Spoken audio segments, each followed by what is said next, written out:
3 alasan token ini dapat terbang 30 kali lipat. Tonton video ini.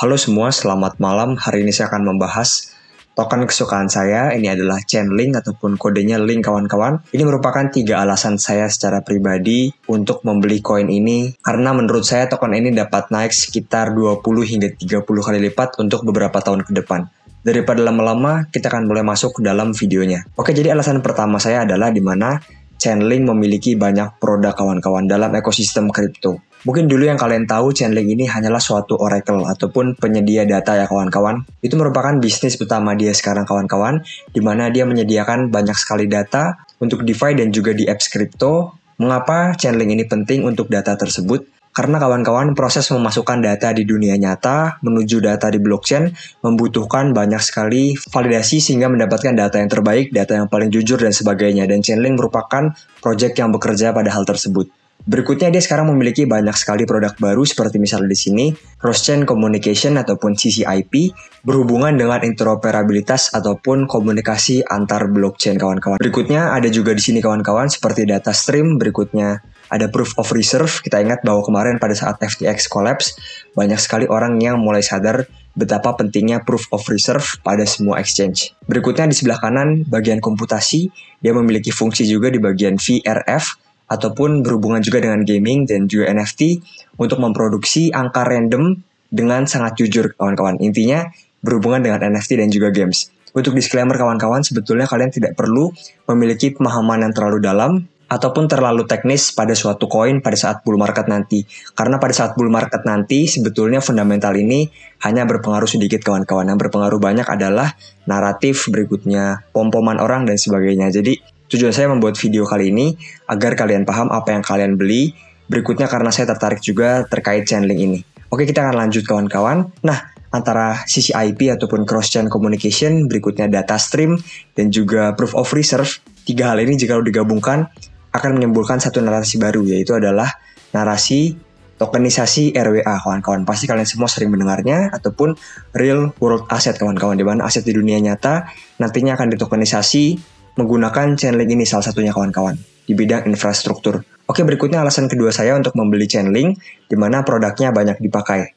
Percuma jika produknya banyak tetapi sedikit dipakai. Nah, untuk Chainlink ini produknya banyak dan juga banyak sekali dipakai kawan-kawan. Nah, pertama kita akan membahas dulu kawan-kawan di sini CCIP ataupun produk baru Chainlink yang sangat viral sekali kemarin, karena produk ini luas sekali kawan-kawan untuk marketnya, yaitu dia mencakup private dan juga public blockchain nantinya, di mana private blockchain dapat berupa bank, berikutnya institusi besar, bahkan pemerintah kawan-kawan. Dalam hal ini adalah CBDC. Berikutnya tentunya menggabungkan private blockchain tersebut pada public blockchain. Untuk apa? Untuk mendapatkan marketnya, untuk mendapatkan likuiditas dan juga pasar yang lebih luas lagi kawan-kawan. Jadi sebetulnya CCIP ini jika kalian ingin pelajari lebih dalam, mirip sekali dengan konsep TCP/IP dari internet yang dirilis pada tahun 1990-an kawan-kawan. Secara fungsi dan juga secara misi mirip sekali dengan beberapa project seperti Atom, Polkadot, dan juga Layer Zero kawan-kawan.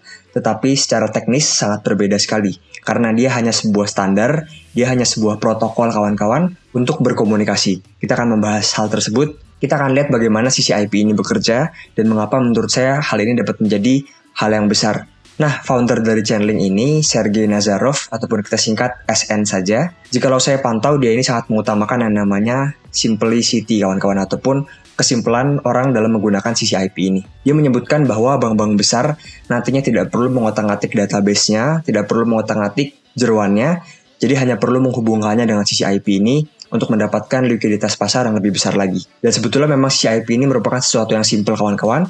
Kita akan membahasnya satu persatu di sini, misalnya mulai dari end user, berikutnya dia ingin mengirim token ataupun ingin mengirim pesan. Oh ya kawan-kawan, untuk CCIP ini dapat melakukan banyak hal kawan-kawan, tidak hanya mengirim token saja, tetapi juga dapat mengirim pesan untuk chain lain ataupun mengirim pesan untuk jaringan lain, berikutnya melakukan komputasi juga pada jaringan lain dan sebagainya. Nah, misalnya di sini kita merupakan sender kawan-kawan, nantinya kita akan mengirimnya menuju router. Router ini merupakan kunci dari CCIP kawan-kawan, nantinya kita akan berkomunikasi melalui router ini kawan-kawan dengan standar yang ada ya. Berikutnya router ini nantinya juga akan mengirimkan data ataupun token kita menuju penerima, baik itu berupa token maupun berupa pesan. Berikutnya router akan berhubungan dengan on-ramp kawan-kawan. On-ramp di sini akan mengecek-ngecek kembali chain tujuannya. Berikutnya dia juga akan mengadjust yang namanya gas kawan-kawan dan juga pesan dan sebagainya. Nah, untuk router ini pada satu jaringan terdapat satu router. Berikutnya untuk on-ramp pada satu jalur terdapat satu on-ramp kawan-kawan. Berikutnya on-ramp juga dapat berkomunikasi dengan token pool jikalau ada pengiriman token antar chain kawan-kawan. Jadi sebetulnya konsep ini pernah saya jelaskan di video run saya. Untuk masalah pengiriman token kawan-kawan, dia menggunakan fitur yang bernama burn and mint ataupun freeze and mint. Ini pernah saya jelaskan di video run saya. Jadi nantinya token yang tertransfer merupakan token palsu kawan-kawan. Tetapi untuk beberapa token seperti stablecoin, Frax, berikutnya di USDC dan sebagainya, dia akan menampilkan token asli karena token tersebut dapat dicetak di blockchain lain. Berikutnya nanti on-ramp ini akan diteruskan kepada committing Dawn ataupun Decentralized Oracle Network kawan-kawan. Dawn ini merupakan otaknya kawan-kawan, di mana nantinya dia akan membuat Merkle Tree ataupun dia akan memproses datanya menjadi kumpulan hash. Berikutnya dia akan menandatangani komunikasi tersebut kawan-kawan dan juga baru dia akan lanjut ke dalam penerima kawan-kawan. Nantinya ada juga jaringan yang bernama RIS Management Network. Dia memiliki fitur yang bernama Bless and Curse, di mana Bless adalah memuji, berikutnya Curse adalah mengutuk kawan-kawan. Intinya ini merupakan jaringan keamanan bagi sisi IP. Jikalau ada suatu anomali, nantinya RIS Management Network ini akan memberhentikan semua komunikasi tersebut kawan-kawan. Jadi intinya jikalau saya lihat, ini merupakan standar ataupun protokol untuk berkomunikasi antar chain satu dengan chain yang lainnya kawan-kawan.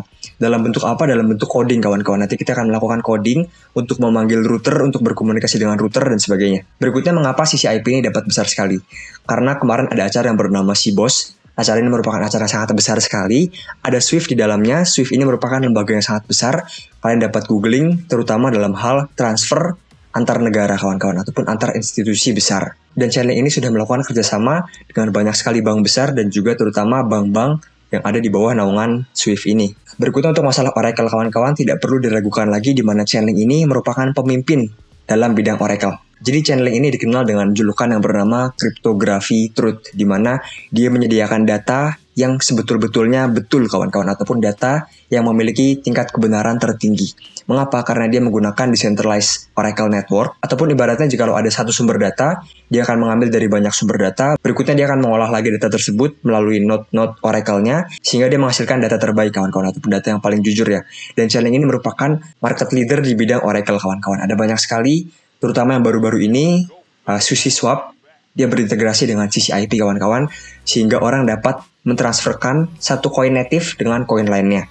Jadi ini mirip dengan Rune kawan-kawan. Tetapi untuk SushiSwap ini sementara baru dapat trade di beberapa jaringan seperti Binance, berikutnya Arbitrum, Polygon, Ethereum, FX, dan sebagainya. Berikutnya dia juga sedang bekerja sama dengan GMX kawan-kawan. GMX ini merupakan calon pemimpin besar dalam bidang DEX kawan-kawan menurut saya. Mengapa? Karena dia menyediakan produk DEX tetapi fiturnya sama persis seperti CEX kawan-kawan. Chainlink ini digunakan untuk mengambil data harga koin tersebut karena dia merupakan perp DEX kawan-kawan ataupun dapat melakukan long ataupun short dalam DEX ini. Dibutuhkan data dengan akurasi tinggi dan juga low latency dan juga cepat kawan-kawan, dan Chainlink dipercaya untuk melakukan hal tersebut. Berikutnya yang kita bahas tadi kawan-kawan yang namanya Proof of Reserve, berikutnya CCIP dan juga data stream menampilkan ataupun menyajikan yang namanya tokenisasi RWA. Jadi ketiga fitur ini jika digabungkan, menurut saya pribadi sangat berhubungan erat dengan infrastruktur RWA kawan-kawan. Kita dapat lihat di sini ada berita terbaru di mana K33 Research menyebut bahwa jikalau kalian ingin bet ataupun ingin bertaruh pada narasi RWA ini ataupun narasi tokenisasi real world asset, Chainlink merupakan pilihan yang paling aman. Nah, sebetulnya apa bedanya digitalisasi dengan tokenisasi kawan-kawan? Kita akan membahasnya sedikit di sini karena cukup penting konsep ini menurut saya. Karena ada banyak sekali produk kawan-kawan, misalnya kita dapat membeli emas digital sekarang. Itu merupakan bentuk dari digitalisasi, tetapi belum yang namanya tokenisasi. Apa bedanya kawan-kawan? Jika digitalisasi, itu biasanya hanya terjadi yang namanya pencatatan kawan-kawan. Jadi emas yang tadinya fisik dicatat menjadi digital kawan-kawan. Dan biasanya hanya pada satu jaringan institusi besar tersebut dan berupa private.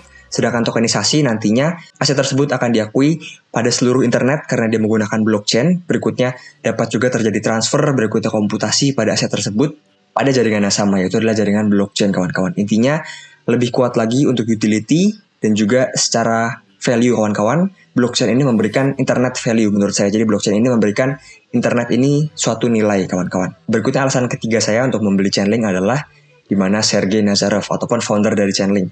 Dia ini bukan orang abal-abal kawan-kawan, banyak yang menyebutkan dia adalah Satoshi Nakamoto, karena dia sering sekali berinteraksi dengan Bitcoin pada saat awal Bitcoin ini meluncur. Berikutnya dia sangat cerdas, dia sangat jujur sekali kawan-kawan, dia sangat mengutamakan keadilan. Karena visi awal dia mendirikan Chainlink adalah cryptography truth kawan-kawan, ataupun menyajikan data terbaik, data yang jujur, sejujur-jujurnya kawan-kawan. Berikutnya Chainlink ini juga sangat dikenal dengan keamanannya kawan-kawan. Jadi untuk masalah keamanan, Chainlink ini belum memiliki celah untuk sekarang kawan-kawan. Sekian dari saya kawan-kawan, semoga bermanfaat. Jangan lupa untuk like, komen, dan juga subscribe di video saya. Terima kasih kawan-kawan.